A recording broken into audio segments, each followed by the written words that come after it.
Party.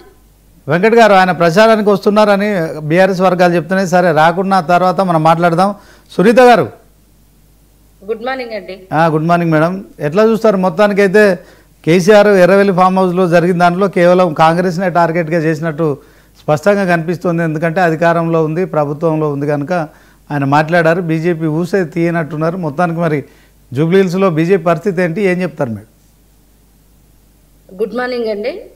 Panel ఉన్న మిత్రులకి, మీకు 99 ప్రేక్షకులకు అందరికీ గుడ్ మార్నింగ్.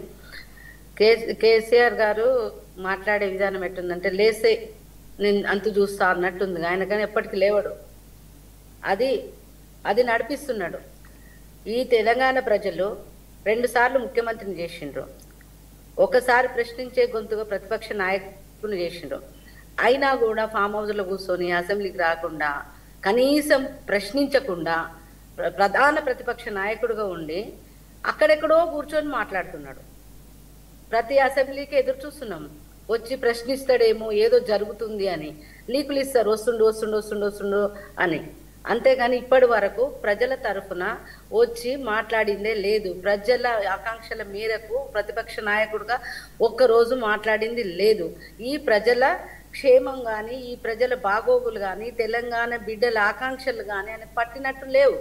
ఏమాత్రం పట్టి ఉన్నా ఈ విధంగా ఇప్పుడు తెలంగాణలో ఏం జరుగుతుంది, ప్రభుత్వం ఏ విధంగా అవినీతి కార్యక్రమాలలో మునిగిపోయింది, ఏ విధంగా మంత్రులు రోడ్లెక్కి కొట్టుకుంటున్నారు, ఏ విధంగా కాంట్రాక్టులు పంచుకుంటున్నారు, తెలంగాణను చింపి చేట చేసేస్తున్నారు. మనం చూస్తున్నాము.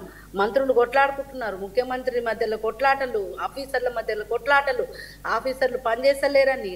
ఒక ఆఫీసర్ నిన్న 10 ఏళ్ల సర్వీస్ పెట్టుకున్న ఉన్న ఆఫీసర్ కూడా నిర్బంధంగా రాజీనామా చేసిపోయే పరిస్థితి, వాలంటరీ రిటైర్మెంట్ తీసుకొని పోయే పరిస్థితి ఈ రాష్ట్రంలో దాపురించినా కూడా ఫామ్ హౌస్లో వండుకొని విలాసంగా వండుకొని ఈ ప్రజల బాగోగులు పట్టించుకోకుండా ఎక్కడో కూర్చొని నేను వస్తున్నా, నేను అవినీతి అయ్యింది అది అక్కడ కూర్చొని కాదు నువ్వు మీరు మాట్లాడాల్సింది. పబ్లిక్లకు రండి, పబ్లిక్లో ప్రశ్నించండి, మీ దగ్గర ఉన్న ఆధారాలు బయట పెట్టండి. ఈ ప్రభుత్వం ఏ విధంగా చూస్తున్నాం మనం గత 10-15 రోజుల నుంచి, గతంలో చూస్తున్నాం, ఇప్పుడు చూస్తున్నాం కాంగ్రెస్ పరిస్థితి ఏ విధంగా ఉంది. వాళ్ళు ఏ విధంగా 10% నుంచి 40% వరకు అవినీతి జరుగుతుందని వాళ్ళ ఎమ్మెల్యేలే మాట్లాడుతున్నారు. వాళ్ళ కాంట్రాక్టుల కోసం మంత్రులు కొట్లాడుకుంటున్నారు.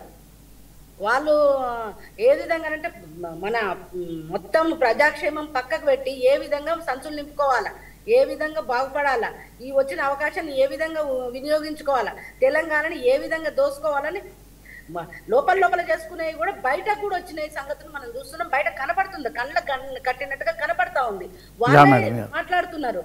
అవన్నీ విడిచిపెట్టి నువ్వు ఓట్ల కోసము గెలవడం కోసము నువ్వు మాట్లాడుతున్నావు. కానీ ప్రజలు అసహించుకుంటున్నారు. ఎందుకు అంటే నువ్వు గత 10 సంవత్సరాలలో నువ్వు చేసింది ఏంటి, ఏ విధంగా అన్ని శాఖలు అవినీతిమయమైపోయినాయో ప్రజలు చూసినారు. ప్రజల దగ్గరకు వచ్చి మాట్లాడే మొహం లేక మొహం చాటేస్తున్నాడని నేను అనుకుంటున్నా. ఒక్క నిమిషం సార్, మీరు గత ఎలక్షన్లు కూడా తీసుకుంటే ఎమ్మెల్యే ఎలక్షన్ల తర్వాత వచ్చిన ఎంపీ ఎలక్షన్లలో నీకు 0 వచ్చినాయి. ఎందుకు అంటే ప్రజలకు అర్థమైంది నువ్వు ఎంత అవినీతి చేసినావు అనేది. ఆ తర్వాత జరిగిన ఎలక్షన్లలో, ఎమ్మెల్సీ ఎలక్షన్లలో మీరు పోటీ చేసిన పరిస్థితే లేదు. కంటోన్మెంట్ ఎలక్షన్ మీది, మీ సీటు అయినా కూడా గెలిచిన సందర్భం లేదు. ఇప్పుడు టీఆర్ఎస్ అసలు ప్రజలు మర్చిపోతున్నారు. శ్రింకింగ్ బోట్ లాగా తయారైంది, రోజు రోజుకింత మునిగిపోతా ఉంది. దానికి ఏదో కొంచెం తైలం పోసేలాగా నువ్వు 2 మాటలు మాట్లాడాలని పేపర్ లీక్లు ఇచ్చినంత మాత్రాన ప్రజలు నమ్మరు. మీరు ప్రజల వద్దకు రావాలి, నువ్వు చేసిన తప్పులు ఒప్పుకోవాలి, ఇప్పుడున్న ప్రభుత్వాన్ని ప్రశ్నించాలి. ఇవి చేయకుండా నువ్వు పేపర్లకు లీకులు ఇచ్చేస్తే ప్రజలు నమ్మరండి. Okay madam, thank you. So Bachchu Srinivas గారు గుడ్ మార్నింగ్ అండి. గుడ్ మార్నింగ్ శ్రీనివాస్ గారు. కాంగ్రెస్ బీజేపీ ఇద్దరు కూడా కేసీఆర్ చేసిన వ్యాఖ్యలపై మీరేం చెప్తారు? మొట్టమొదట 99 వీక్షకులకు, మీకు, అక్కడ ఉన్నటువంటి కోటేశ్వరరావు గారికి, తమ్ముడు వెంకట్ గారికి, అట్లనే సునీత గారికి అందరు కూడా నమస్తే.